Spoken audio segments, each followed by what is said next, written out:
Edu, kembali lagi di Edu Talk bersama aku, Dia Shalana Nadira. Nah, hari ini kita akan membawa topik kece nih mengenai moda pembelajaran terpadu network. Selain itu juga kita punya dua tamu hebat hari ini, ada Teh Karisa dan juga Teh Nisa. Halo Teteh. Halo Teteh. Kita langsung saja ya. Teh Karisa, menurut Teteh nih, apa sih moda pembelajaran terpadu network itu? Dan menurut Teteh bagaimana cara penerapannya di sekolah dasar, terutama di kelas 4 SD? Oke, saya jawab ya Teh.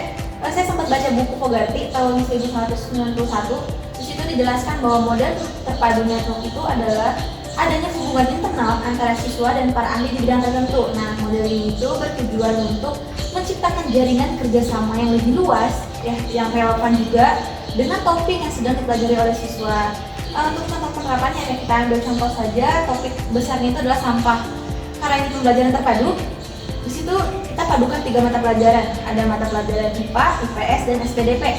Untuk IPA, di situ saya minta siswa untuk mencari tahu jenis-jenis sampah dan dampak sampah jika tidak dikelola dengan baik terhadap lingkungan ataupun kesehatan. Kemudian untuk IPS, di situ saya minta untuk menganalisis peran masyarakat di lingkungan sekolah dalam pengelolaan sampah. Kemudian juga di SBDP, saya minta siswa untuk mencari tahu tata cara pengelolaan sampah bagaimana, kemudian apakah proses pengelolaan sampah misalkan daur ulang itu dapat dijadikan suatu produk baru gitu.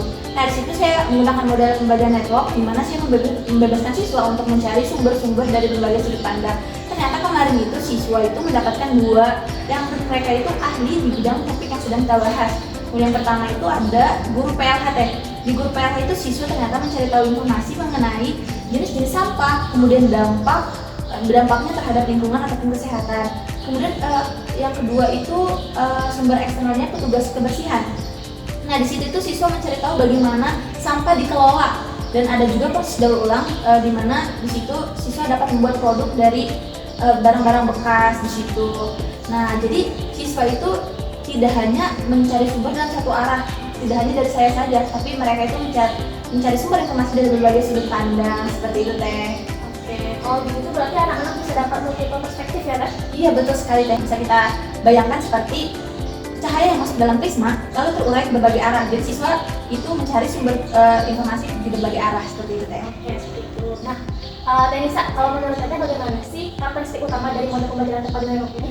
Ya, jadi Teh model itu menekankan adanya eksplorasi dan kolaborasi antara guru, siswa, dan sumber eksternal. Nah, sumber eksternal di sini itu bisa dari internet, dari guru, dari buku teks, dari ahli, dari petugas kebersihan, dari guru PLH, ataupun sekalipun kakak, ibu, teman yang memang dianggap ahli oleh siswa tersebut.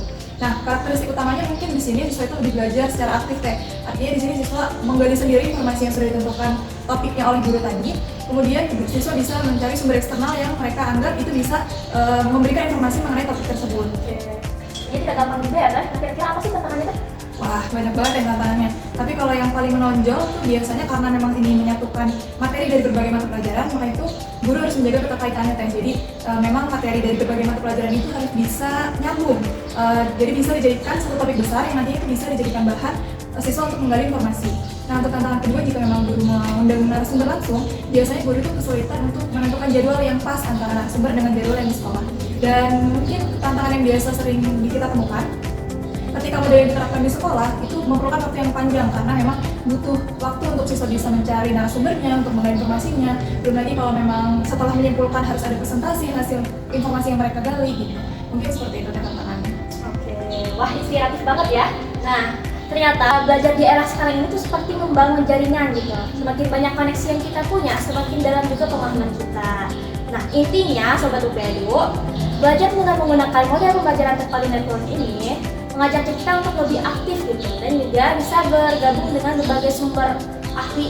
Nah, dan juga selain itu juga bisa merasakan juga bagaimana pengalaman belajar kita tidak hanya dalam di kelas saja. Nah, selain itu juga kita bisa belajar dengan siapa saja, di kapan saja, dan di mana saja seperti itu.